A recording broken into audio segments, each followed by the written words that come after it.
साल उम्मीदों के साल 2021 का आज पहला दिन देश और दुनिया भर में देर रात तक जश्न मनाकर हुआ नए साल का स्वागत। आतिशबाजी के साथ लोगों ने दी 2020 को विदाई। नए साल में कोरोना से मुक्ति की दुआएं। एमपी के सीएम शिवराज सिंह चौहान और छत्तीसगढ़ के मुख्यमंत्री भूपेश बघेल ने ट्वीट कर नए साल की शुभकामनाएं दी। सीएम भूपेश बघेल ने लिखा, नवा बछर के गाड़ा गाड़ा बधाई। भगवान से प्रार्थना है कि 20 असन 21 ला जन रखे। नवा साल में हमन नवा छत्तीसगढ़ गड़े बर नवा जतन करत रहिबो। जय छत्तीसगढ़। सबके लिए घर अभियान के लिए एक और चरण की शुरुआत। आज प्रधानमंत्री Modi global housing technology challenge India के तहत लाइट हाउस प्रोजेक्ट्स की रखेंगे आधारशिला। सुबह 11 बजे देश के 6 राज्यों में एक साथ कार्यक्रम। दुनिया ने फिर माना, प्रधानमंत्री नरेंद्र मोदी का लोहा। अप्रूवल रेटिंग्स में दुनिया के सभी नेताओं को किया पीछे। 55 अंकों के साथ पहले नंबर पर पीएम मोदी। 13 देशों के नेताओं की रेटिंग में नंबर 1। एमपी में नए साल के आगमन के साथ ही कॉलेज खुल जाएंगे। कोरोना की वजह से बंद हुए कॉलेज अब सरकार की गाइडलाइंस के साथ खुलेंगे। नए नियमों के मुताबिक कॉलेजों में 50% छात्र ही उपस्थित रह सकते हैं। नियमों के मुताबिक छात्रों को कॉलेज आने के लिए छात्रों पर कॉलेज से दबाव नहीं डालेंगे। जो छात्र नहीं आना चाहते हैं वो पहले की तरह ऑनलाइन पढ़ाई कर सकते हैं। सीएम भूपेश बघेल पुलिसकर्मियों के साथ नए साल की खुशियां बांटेंगे। सीएम आज दोपहर करीब 1:30 बजे पुलिस परेड ग्राउंड में होने वाले कार्यक्रम में शामिल होंगे। इस कार्यक्रम में सभी जिलों से आए पुलिस और अर्धसैनिक बलों के अधिकारी और कर्मचारी शामिल होंगे। यहां सीएम पुलिसकर्मियों के साथ विभिन्न मुद्दों पर चर्चा करेंगे, लंच भी करेंगे। छत्तीसगढ़ में धान खरीदी चल रही है। प्रदेश में अब तक 49,97,000 मीट्रिक टन धान खरीदा जा चुका है। अब तक लगभग 12,88,000 किसान समर्थन मूल्य पर धान बेच चुके हैं। प्रशासन ने मिलर्स को 15,32,000 मीट्रिक टन धान का डिलीवर आदेश दिया, यानी कि डीओ जारी किया है। उधर मिलर्स भी अब तक 11,75,000 मीट्रिक टन धान का उठाव कर चुके हैं। छत्तीसगढ़ में धान के उठाव को लेकर केंद्र और राज्य के बीच टकराव बरकरार है। प्रदेश में धान खरीदी कभी भी प्रभावित हो सकती है, जिसे लेकर मंत्रालय में किसानों और मंत्रियों के बीच बैठक हुई। बैठक में कृषि मंत्री रविंद्र चौबे के साथ ही 3 मंत्रियों बस्तर और सरगुजा समेत लगभग सभी जिलों के किसान संगठन के प्रतिनिधि शामिल हुए। बैठक के बाद मंत्री रविंद्र चौबे ने कहा कि किसान संगठन सरकार के साथ हैं। जरूरत पड़ने पर वो केंद्र सरकार से आग्रह करने के लिए ज्ञापन भी देंगे। पन्ना टाइगर रिजर्व में सैलानियों की भारी भीड़ दिख रही है। नए साल के मौके पर शहर के शोरगुल से दूर बड़ी संख्या में पर्यटक पहुंच रहे हैं। सुकून और शांति की तलाश में आने वाले लोगों की कुदरती खूबसूरती उन्हें लुभा रही है। बाघ समेत बड़ी संख्या में वन्यजीवों के दीदार भी हो रहे हैं। जिले के ज्यादातर होटल बुक है। टाइगर रिजर्व के अगले एक हफ्ते के टिकट नहीं मिल पा रहे हैं। हालांकि कोरोना काल में इतने पर्यटकों के आने की उम्मीद नहीं थी, लेकिन इतनी संख्या में सैलानियों के आने से उन्हें कमाई हो रही है। नीमच में बीजेपी नेता प्रीति बिरला की कार पर बदमाशों ने फायरिंग कर दी। इस घटना में प्रीति बिरला बाल बाल बच गई। घटना कैंट थाना क्षेत्र में सकराना घाटी के पास की है। प्रीति बिरला अपनी कार से नीमच के नया गांव जा रही थी। कार में आगे बैठी प्रीति बिरला बाल बाल बच गई। जांच के दौरान उनकी कार के अंदर से कारतूस भी मिला है। फिलहाल पुलिस घटना की जांच कर रही है और जल्द से जल्द आरोपियों की गिरफ्तारी का दावा किया जा रहा है। श्रम विभाग ने श्रम कानूनों के तहत श्रमिकों के लिए नए नियम प्रारूप को अंग्रेजी में प्रकाशित कर सुझाव मांगे हैं। सुझावों की सुनवाई के बाद नियमों को अंतिम रूप दिया जाएगा। प्रारूप अंग्रेजी में प्रकाशित करने को लेकर सियासत शुरू हो गई है। कांग्रेस प्रदेश महामंत्री राजीव सिंह ने इसे श्रमिकों का अपमान बताया है। उन्होंने कहा है कि श्रमिक अंग्रेजी में कैसे नियम और प्रारूप को समझेंगे। बीजेपी प्रवक्ता राजपाल सिसोदिया ने कहा कि श्रमिकों का ध्यान सरकार की पहली प्राथमिकता है। हिंदी में भी प्रकाशन होगा। भय्यूजी महाराज की मौत के मामले में पहली बार उनके डॉक्टर पवन राठी कोर्ट में पेश हुए। डॉक्टर ने मामले में चौंकाने वाली बात कही। उन्होंने बताया, एक बार महाराज से विवाद होने पर आयुषी ने हाथ की नस काट ली थी। वे वहां पर मौजूद थे। उन्होंने ही आयुषी की ड्रेसिंग की थी।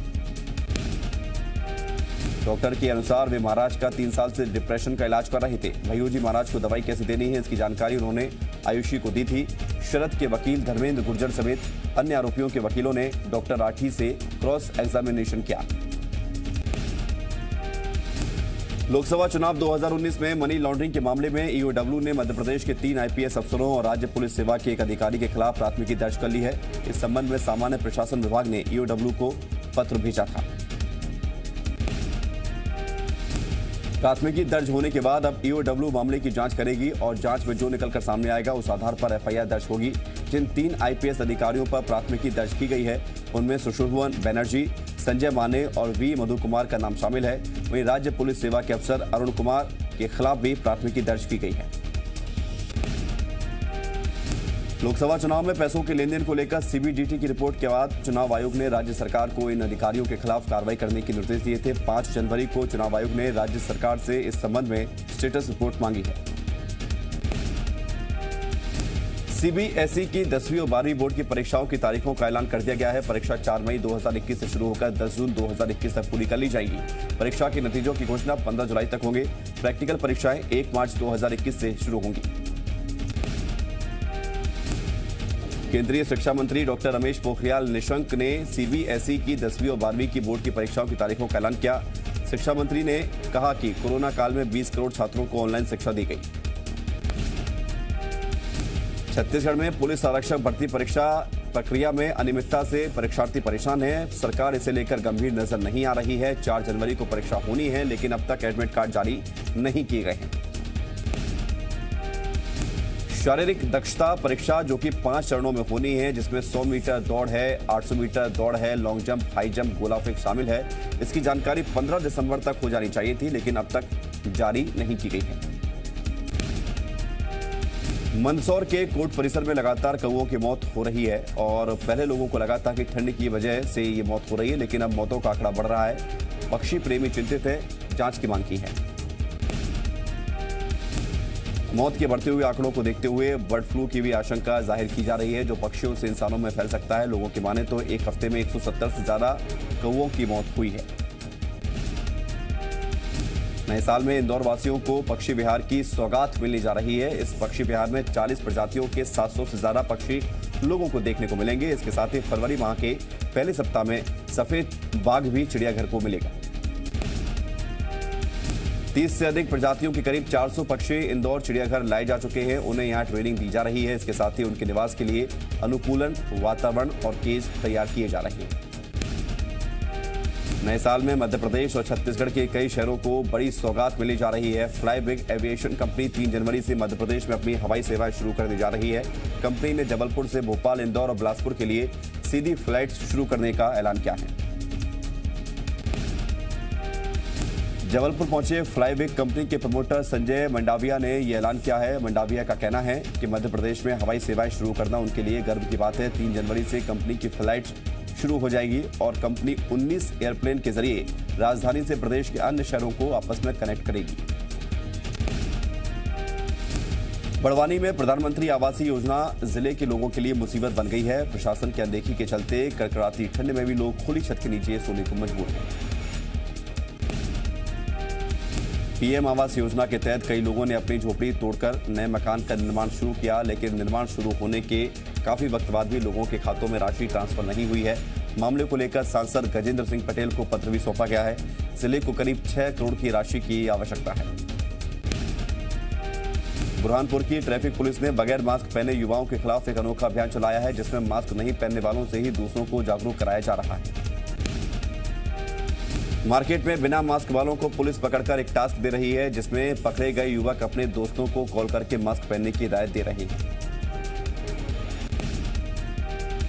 भितरवार जनपद अध्यक्ष के पति मोती सिंह रावत का वीडियो वायरल होने के बाद सियासत गरमाई है। बीजेपी ने वीडियो की टाइमिंग को लेकर कांग्रेस को घेरा और कहा कि फरवरी में कांग्रेस की सरकार थी, इन्हीं के मंत्रियों ने भ्रष्टाचार किया है।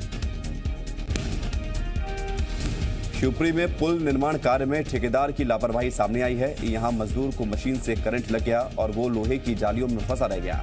घायल अवस्था में मजदूर को निजी अस्पताल में भर्ती कराया गया है। होशंगाबाद में सोशल मीडिया पर कुछ युवाओं के द्वारा जन्मदिन मनाने का वीडियो वायरल होने के बाद पुलिस ने 2 घंटे में 6 युवाओं को गिरफ्तार किया। सोशल मीडिया में हवाई फायरिंग का वीडियो वायरल हुआ था। इसमें युवक तलवार लहराते हुए हवाई फायर करते हुए केक काटते हुए नजर आए। जानकारी के मुताबिक सभी युवक आदित्य मौर्य का जन्मदिन मनाने के लिए कोरी घाट पर पहुंचे थे। कोर्ट ने पेशी के बाद सभी आरोपियों को जेल भेज दिया है। पुलिस ने आरोपियों के पास से तलवार और खिलौना पिस्टल बरामद की है। रायपुर पुलिस ने एमजी रोड से लगे हुए इलाके से बड़ी मात्रा में नशीली सिरप जब्त की है। कार्रवाई के दौरान 1000 से ज्यादा शीशियां मौके से बरामद की गई है। मामले में पुलिस ने 2 लोगों को गिरफ्तार किया है। मध्य प्रदेश के एडीजी महिला अपराध संजय माने को हटा दिया गया है। उन्हें लूप लाइन पुलिस सुधार पीएचक्यू में पदस्थ किया गया है। सीबीडीटी की जांच में तत्कालीन कांग्रेस सरकार में काले धन का हवाला करने वालों की लिस्ट में संजय माने का नाम सामने आने के बाद कार्रवाई हुई है। मध्य प्रदेश के 17 आईपीएस अफसरों को पदोन्नत किया गया है, जिसमें 2 special DG, 6 ADG, 5 IG, 4 DIG शामिल है। Rajendra Kumar special DG cooperative fraud PHQ और Arvind Kumar special DG rail बनाए गए हैं। Yogesh Chaudhary ADG intelligence PHQ, Mohammad Shahid Afsar OSD गृह विभाग, A Sai Manohar ADG vigilance PHQ, Chanchal Shekhar ADG SSF, Yogesh Deshmukh ADG Indore, KP Venkateshwar ADG Balaghat बनाए गए हैं। कोरोना के नए स्ट्रेन को लेकर मंत्री विश्वास सारंग का बयान सामने आया है। उन्होंने कहा है कि इसको लेकर चिंता करने की जरूरत नहीं है। नया स्ट्रेन शोध का विषय है। नए स्ट्रेन के जो भी संदिग्ध मरीज हैं उनका सैंपल जांच के लिए भेज दिया गया है। भिलाई में बीजेपी प्रशिक्षण वर्ग के समापन कार्यक्रम में सोशल डिस्टेंसिंग की जमकर धज्जियां उड़ाई गई। कार्यक्रम में शामिल होने के लिए बीजेपी प्रदेश अध्यक्ष विष्णुदेव साय पहुंचे थे। इस दौरान उनके साथ फोटो खिंचवाने के लिए होड़ मची। मध्य प्रदेश में 24 घंटे में 844 नए मामले सामने आए हैं। 11 कोरोना मरीजों की मौत हुई है। एक्टिव मरीजों की संख्या 9354। देश में कोरोना संक्रमित मरीजों की संख्या 1 करोड़ 3 लाख के करीब। 24 घंटे में 21,821 नए मामले। 229 संक्रमितों की मौत के साथ 1,48,738 पहुंची। मरने वालों की संख्या 24 घंटे में 26,000 से ज्यादा मरीज ठीक हुए। कोरोना वैक्सीन की मंजूरी के लिए एक्सपर्ट कमेटी की आज बैठक होगी। सीरम इंस्टीट्यूट ऑफ इंडिया और भारत बायोटेक की वैक्सीन के आपात इस्तेमाल को मिल सकती है मंजूरी। 2 जनवरी से पूरे देश में एक साथ शुरू होगा वैक्सीन का ड्राई रन। देश की राजधानी दिल्ली में भी कोरोना के ब्रिटेन वाले वायरस की एंट्री। 4 लोगों में हुई कोरोना के नए स्ट्रेन की पहचान। देश में नए स्ट्रेन वाले संक्रमितों की संख्या बढ़कर हुई 25। साल के पहले दिन आज आएगा पीएफ अकाउंट में जमा पैसों पर ब्याज। ईपीएफओ ने 8.5% की दर से ब्याज का भुगतान शुरू किया। ममता बनर्जी के भतीजे के करीबी नेता विनय मिश्रा को सीबीआई ने पूछताछ के लिए समन भेजा है। फरार नेता के खिलाफ लुकआउट नोटिस भी जारी किया गया है। पशु तस्करी के मामले में गुरुवार को विनय मिश्रा के 2 ठिकानों पर छापामार कार्रवाई हुई थी। जम्मू कश्मीर के लिए पिछले साल की तुलना में बेहतर रहा साल 2020। आतंकी वारदातों और घुसपैठ के मामलों में आई कमी। आतंकियों के खिलाफ सुरक्षा बलों ने साल भर में 100 से ज्यादा ऑपरेशन को अंजाम दिया। 225 आतंकी मार गिराए गए। हिंद महासागर में चीन की खुफिया साजिश। फोर्ब्स मैगजीन का दावा, चीन ने हिंद महासागर में तैनात किया अंडर वाटर ड्रोन का बेड़ा। सी विंग्स ग्लाइडर्स ड्रोन के जरिए नेवी पर निगरानी की आशंका। मंदसौर में नए साल का जश्न लोगों ने उत्साह के साथ मनाया। स्कूली छात्र छात्राओं ने नए साल के स्वागत के लिए खूबसूरत रंगोली बनाई तो युवाओं ने डांस कर नए साल का स्वागत किया। हालांकि इस साल जश्न पर कोरोना संक्रमण का असर भी दिखाई दिया। पुलिस प्रशासन ने नए साल सेलिब्रेशन के दौरान सुरक्षा के पुख्ता इंतजाम किए। रतलाम के लोगों ने नए साल का शानदार स्वागत किया। जिले में डीजे पार्टियां भी आयोजित हुई। युवा झूमते नाचते गाते हुए नजर आए। पुलिस भी अलर्ट रही। प्राचीन गोपाल मंदिर में बड़ी संख्या में भक्त इकट्ठा हुए। प्रसिद्ध हनुमान ताल पर हनुमान जी की शानदार तस्वीर बनाई गई।